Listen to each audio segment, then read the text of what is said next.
Grabe. Magbusag ka rin! Sarap ng talbos. Sus, ang dami ng pananim mga kabayan. Sila, batan Pananim.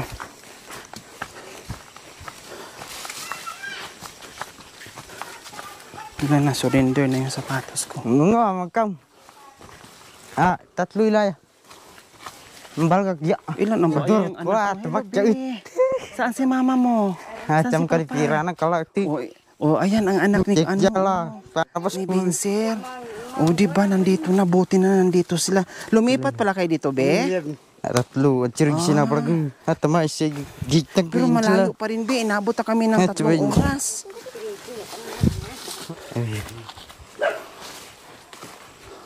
Ito po. Kuya Vincent! Oh my gulay, Ate Maricar. Ito pala ang tirahan nyo.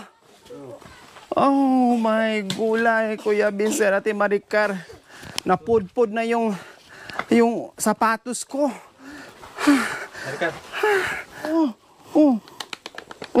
Wala na. Pudpud na, Kuya Vincent. Kumusta kayo dito? Mabuti yung po. So, bali, lumipat pala kayo dito. Wala kayo doon sa sinasabi yung malayong malayo. Malayo po doon. Ay, buti naman nakalipat kayo. At ang linis dito, ha? Ang sarap dito. Kumusta naman kayo, Maricar? Mabuti. So, ayan po mga kabayan, no? Magyaw-yaw muna ako bago ako mag-umpisa. Nakita niyo mga itsura ng mga kabayan. Diyos ko, para na rin kami naghakot ng mga kalakal. Dahil grabe yung dinaanan namin mga kabayan. Dumikit na sa akin yung mga mga damo. Yung sapatos ko, wala na, surrender na. Diyos ko, dumaan kami sa ika-siyam na bundok bago namin marating yung tirahan ni Vincent. Pero, kahit gaano kalayo, kahit gaano kapagod, kahit inabot kami ng 3 hours papunta dito, pero worth it po mga kabayan. Dahil pagdating namin dito, ay nandito lang sila, no? Kasi sabi ko nga kanina, umpisa pa lang, paano, walang kasiguraduhan. Sabi lang na baka nandoon. So ibig sabihin baka, hindi sigurado kung nandito sila. Sabi ko sana nandito naman dahil ang layo. Sa wakas, thank you Lord na nandito lang sila, na hindi sila umalis o nagkasalisihan kami mga kabayan. Yun yung delikado. So Kuya Vincent and Ate Maricar, kumusta kayo dito? Mabuti naman po. Bakit ano nangyari? Bakit nalipat kayo dito sa kabilang bundok, hindi doon? Sobrang layo po doon. Tapos, Yung pinagtatarabuhan namin, pinapapaalis na kami doon. Ayaw kasi nagbigay ng buwis. Gusto nila palaging binibigyan ng buwis. Paano? Buti, kahit paano nagayero kayo, Yung galing sa Manukan yan. Ha? Yung local ang ero. Ano yon? Lokal. Sikanhan, parang ganon. Kinuha sa may Manukan. Sa Manukan, sikanhan po mga kubo. kabayan, binili nila. No, kasi mahal na rin ngayon ang brand new na yero. Almost, depende sa kapal, may almost 400, 500, depende sa kapal, no? Depende sa kapal mga kabayan. So ito buti lang kahit paano ay meron sila, no? Meron sila, walang dingding, kapirasong sako at kapirasong trapal po mga kabayan, magkabilaan, wala na. Yun po yung buhay ni Kuya Vincent and Ate Maricar. Kaya nung nakita ko sila, no, si Ate Maricar and Kuya Vincent, nung nakita ko sila, sobrang naawa ako, plus mga bata pa. Tapos wala pa silang kain at nagkataon na meron tayong baon o sobra, pinakain natin sa kanila. No, sobrang nahabag po talaga yung aking puso noon mga kabayan. At siguro pinagtampo yung aming landas kasi isa sila sa nangangailangan ng ating pagmamahal. At yun nga, no, ay sobrang hirap din dito at sa wakas natuloy din yung pagpunta natin dahil pahirapan. Si Vincent na nga mismo nagsabi na sobrang layo daw doon sa dati lang tinaran kaysa sa dito. Buti na at pinaalis na sila doon para kahit paano naman ay medyo malapit-lapit na sila sa Kabihasnan. No? 3 hours na bawasan ng kalahating araw ang lalakarin nila bago makarating sa barangay, 'di ba po? Nandito kami Kuya Vincent, no, talagang hinanap ka namin, dinasal ko na madatnan kita dito, na magkita tayo mulit. no? Dahil halos lahat ng kinausap ko na magpa-guide kami, magpasama kami, parang nalalayuan sila, plus trabaho nila, na busy din sila, pero sa wakas narating namin yung tirahan mo dahil meron kaming maagang pamasko sa iyo, Kuya Binser, no? Dahil sa ating may ginintuang puso na si Ma'am Evelyn Melendres and sa ating silent sponsor, yung si Ma'am Evelyn Melendres, mga kabayan, nagpaabot mo ng 3,000. Yung ating silent sponsor naman po, mga kabayan, nagpaabot ng 10,000. So, cash and groceries. Ang mangyayari po, mga kabayan, ay ang groceries po, kasi nga sabi na baka doon, baka nandoon lang, wala kasing kasiguraduhan. Kaya ang mangyayari dito, yung grocery at bigas nandoon sa sasakyan, no, iniwan namin kasi hindi namin talaga alam kung nandito sila, no. At yung cash lang po yung ating dala sa kanila. Tapos mamaya, tamang-tama, sabi nyo kanina, Binser, ay bababa kayo dahil dadalhin nyo po yung kalakal nyo. Ihahatid nyo dahil nakautang na kayo para pangbayad doon sa buyer na inutangan nyo ng pera. Tama? So, ganun po mangyayari. Bababa naman siya, no? So, din sila, pero sa wakas, narating namin yung tirahan mo dahil meron kami maagang pamasko sa iyo, Kuya Binser, no? 1, 2, 3, 4, 5, 6, 7, 8,000. 8,000 yan, Kuya Binser and Ate Maricar. So ngayon po, mga kabayan, maraming salamat po muli, Ma'am Evelyn Melendres at sa ating silent sponsor. So ayan po, binigyan na natin yung 8,000 at itong one set nating grocery. Siyempre, ayan, and ayan, may isang sakong bigas ka na, isang tray na itlog, isang sakong bigas at assorted groceries. So dagdag pa doon sa pera nyo. Okay? Diba? Napawi ang pagod at sakripisyo ni Binser, no, para sa pamilya niya. Dahil sobra-sobra yung biyaya na pinagkaloob sa kanya. Deserve niya yan na mabigyan ng maagang regalo sa darating na Pasko at darating na New Year. Basta kahit pa paano, Binser and Maricar, ha, may handa kayo sa Pasko, no, may handa kayo sa New Year, at bilhin nyo yung pangangailangan nyo sa araw-araw dito sa mga bata, ha, sa inyong lahat, lalo na dito sa mga bata, okay? Ano mensahe nyo po kay Ma'am Melendres and sa ating silent sponsor na nagpaabot ng pagmamahal sa inyo ng maagang pamasko, Ate Maricar? Maraming salamat po sa biyaya binigay sa amin. Malaking tulong po ito at pamilya ko po. Ayan, si Kuya Binser. Maraming salamat po sa binigay yung tulong po. Christmas po. Happy New Year. Ayan, so nakita nyo naman yung panganay, no, yung pangalawa, yung bunso, at ito yung tirahan nila, mga kabayan. Ito po yung bahay ng mga kabayan, at sa katunayan, nandoon din po yung isang sakong kalakal na yan na naman po ang kargahin, ibababa ni Kuya Binser para meron na naman siyang pambayad doon sa utang niya. So yung pera, Kuya Binser and Ate Maricar, iingatan nyo po yan. Maraming salamat po muli sa ating silent sponsor, no, at kay Ma'am Evelyn Melendres. Salamat po sa ganito ang puso, at pasensya na na-delay yung aming punta dahil ang daming hadlang. Sabi ko nga ay parang mailap yung biyaya para sa kanila, pero ganun pa man, talagang hindi tayo nagpapatinag, no, talagang pinuntahan natin para maabot yung pagmamahal natin para sa kanila, no. Buti na lang nandito na tayo ngayon at nakita natin yung kanilang kalagayan, at buti na lang din po, mga kabayan, dahil hindi na sila doon sa dati ng tinirahan na buong maghapon tayo maglakad. So dito kalahating araw na lang po ang lalakarin natin. Okay, so ayan, mga kabayan, maraming salamat po muli sa ganito ang puso.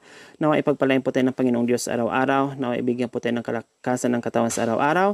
Nawa ibigyan po tayo ng maraming biyaya upang sa ganon, marami pa tayong matulungan na gaya nila sa mga kabayan.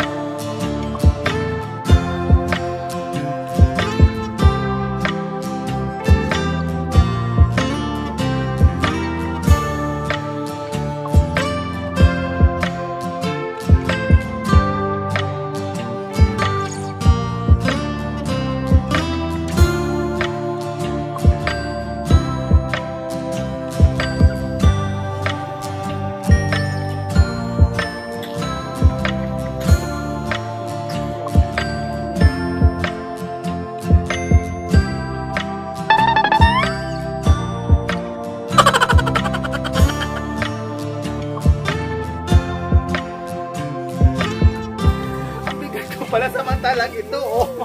Kaya ni Vincent to. Ba't ito kaya nyo? Vincent, ikaw nito, kaya mo to? Oh. Bakit kaya to ni Vincent na mabigat pa to sa akin? Ano Mar? May kaya? Oh, tara na.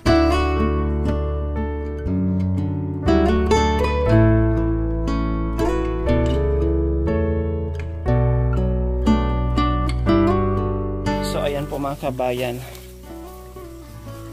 Ay, Diyos ko, Ginoo ko, ang bigat. Vincent, dandahan. So, ayan po ha. Nung napanood nyo po na ilang hakbang na lang, no, lalapag niya yung mga kalakad niya. Dito natin makikita mga kabayan na sabi niya, doon sa kabilang bundok na naman siya akyat para makakuha ng ganyan. Puso ng saging. Pangkari-kari. Awa ng Diyos, buti na lang. Kabayan, no?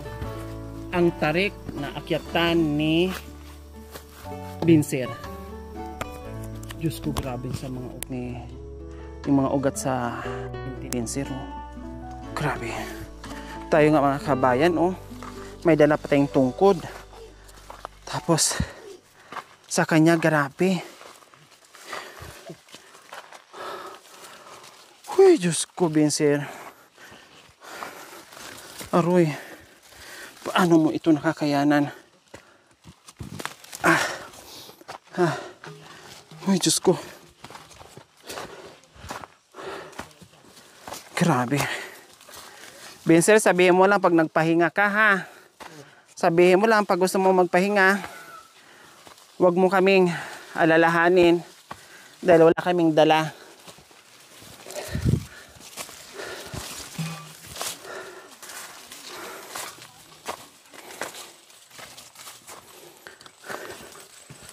Kaya pala grabe yung mga muscle sa katawan ni Vincent.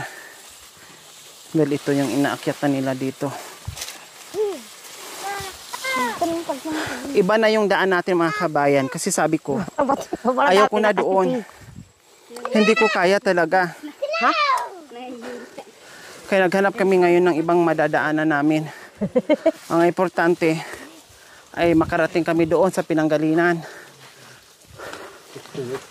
Kita niyo po yung mga kabayan. Diyan po nangunguha ng kalaka si Vincent. Ang layo na nga ng pinanggalingan, no, ng pinagkuhaan, mula doon papunta sa bahay niya, then bahay niya papuntang bayan na naman o baryo para maibenta niya.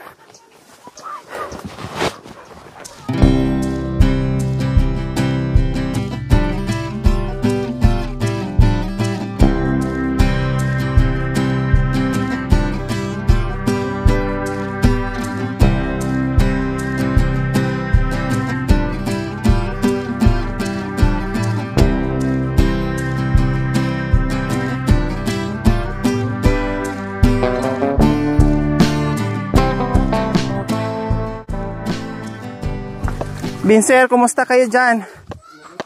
Okay lang? Oh, magpahinga na kung pagod, ha? Saan ka magpahinga?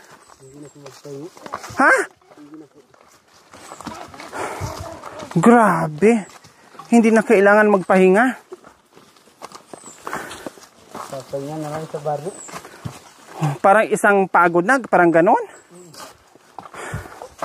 Superhuman talaga to si ano? Si Vincent.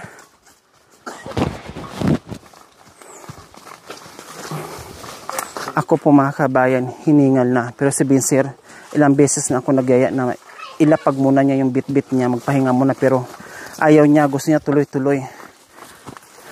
Kita na natin aktual, no, kung gaano kahirap. Ni Vincent, oh, nagulat naman ako sa inyo dyan, ba't dyan na kayo nakadaan? Ha? Ang mga bata parang mani-mani lang sa kanila. Nilalaro lang nila yung daanan. So ayan mga kabayan, nakita ko na yung kabilang bundok. Wow!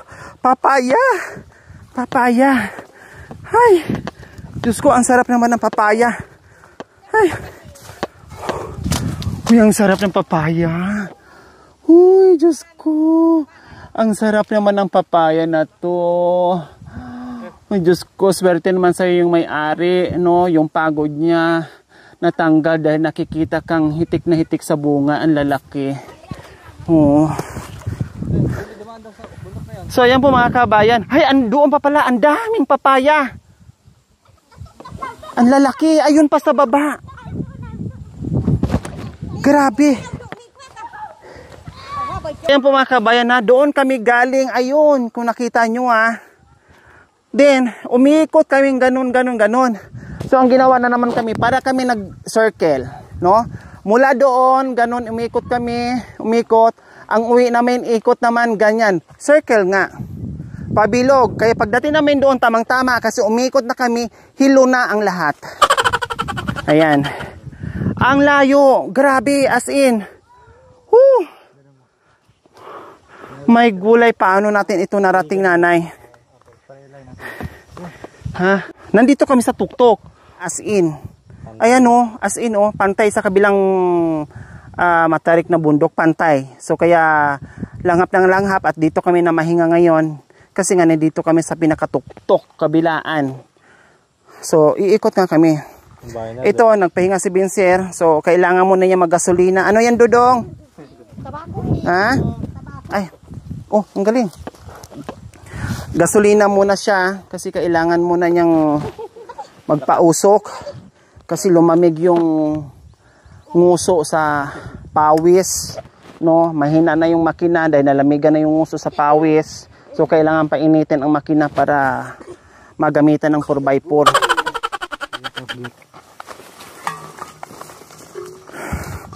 So ayan po mga kabayan ng ating Marohilios, lupay-pay na din, no? Buti nang walang bit-bit na bigas, ayuda, kasi iniwan natin, no? Kasi kung meron hindi talaga kakayanin mga kabayan, maiwan po talaga.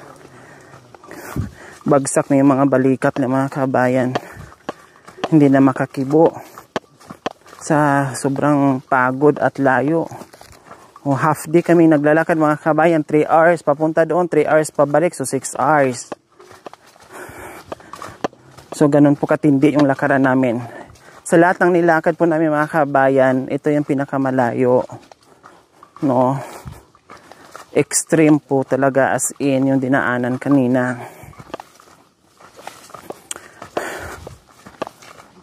Ayan, mahinga na. Hindi nakakayanan. Ano yan, Jacoy? Ano? Sakit ng tuhod. Bakit? May rayuma ka na? Ha? Rayuma o arthritis? Buti na lang, wala akong dalang bigas. Shaky na talaga. Gumagano-ganon yung tuhod ko. Pinipilit ko na. Parang ayaw na niyang mag-ano. Kung marunong na magsalita yung paa ko sa tuhod, sabihin siguro sa akin, pwede ba? Magpahinga muna ako. Kailang pinipilit ko kasi abutin tayo ng gabi. Mas mahirapan tayo.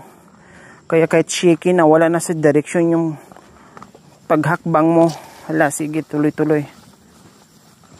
Ay, salamat. Ito na yung sapa. Nababa na natin. So, isang bundok na lang. Yehe, matatapos na rin.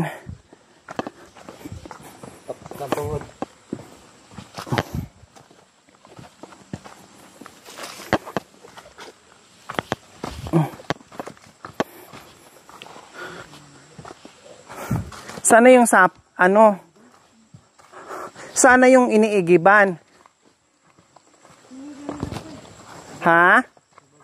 Nasa baba? Ah, iba din yon. Pero ito yung karugtong yon. Ha? Ah. Bakit may tao doon? Ha? Naligo si Binsir? Galing sa init. Galing sa init. Binsir! Bakit naligo kayo? Nagaling kayo sa garabing pawis mo. At grabe yung lakad natin.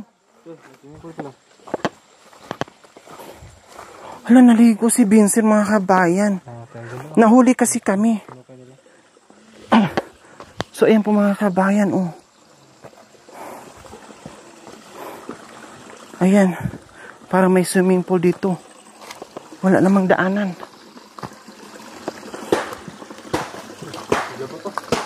Walang daanan. Doon. Dito tayo daan. Walang daanan dyan.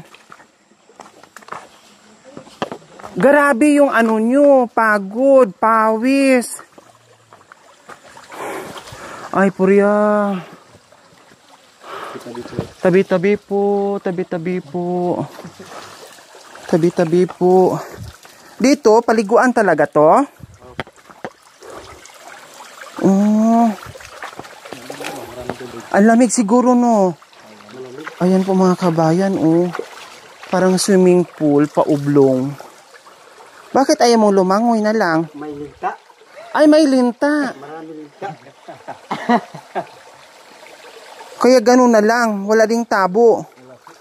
Pero dapat hindi kayo naligo. Ganyan ang ginagawa mo, Vincent?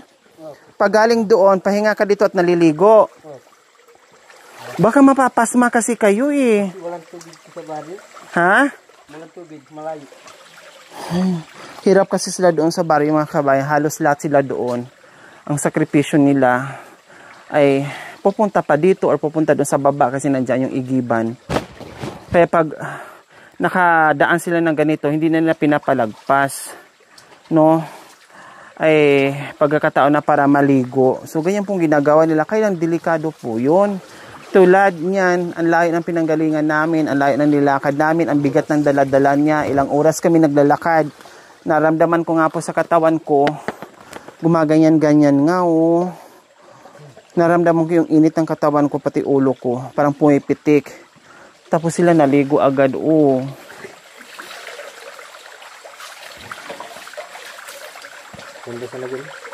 Subukan mo nga lumangoy, idol. Try mo nga. Yan, ang sarap. Ay. Yan, ang sarap. Ay.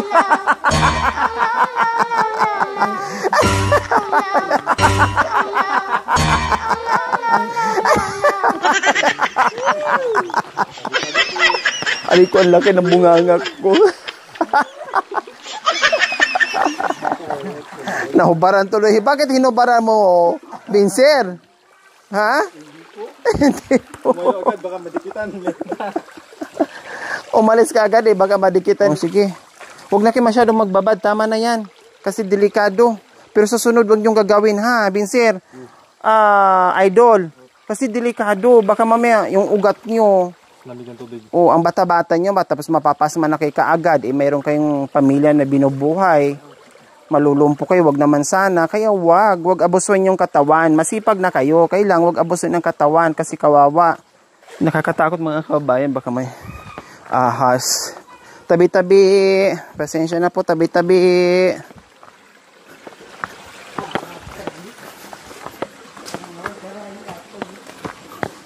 Anong pakiramdam ngayon, Bisi, na nakaligo ka? Medyo gumaan yung pakiramdam mo? Ang bigat nga, mabigat pa nga ata sa akin yan eh. Pumunta ako dyan, malalim na. Saan?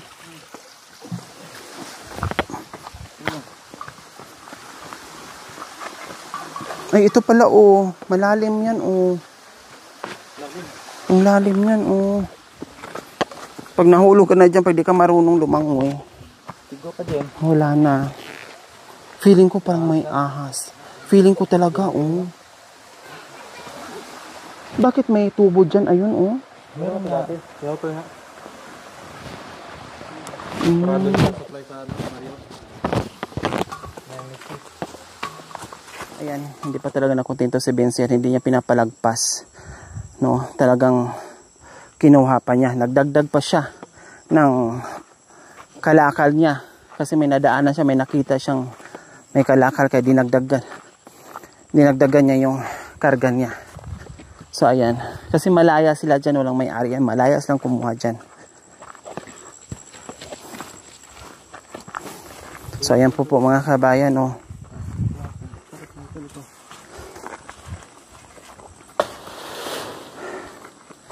Ayan.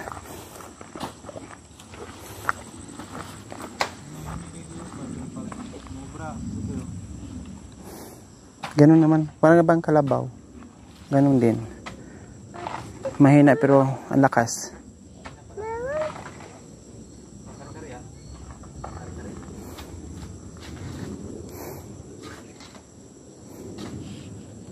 Ang bilis ng mata ni Benzer. Ito meron din no. No?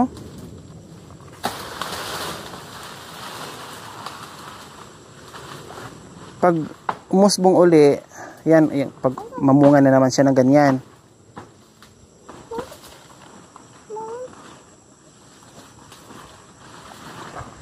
Grabe.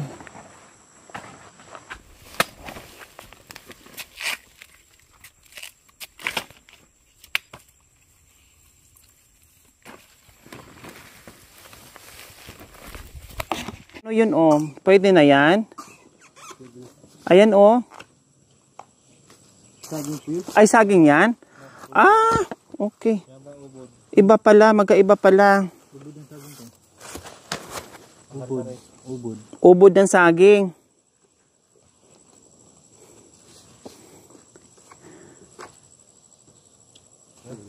Ang bigat na nga, dinagdagan mo pa. Pagbaba ko sa bahay namin, kumpleto yan, matibay yan. Pag akyat ko sa bundok, natanggalan. Pagbaba, ayan na, wala na. Naiwan na talaga yung iba. Ayan, tanggalin na lang natin to. Ayan, yung kabila, buo pa naman. Pero umpisa na rin, ayan ito lang talaga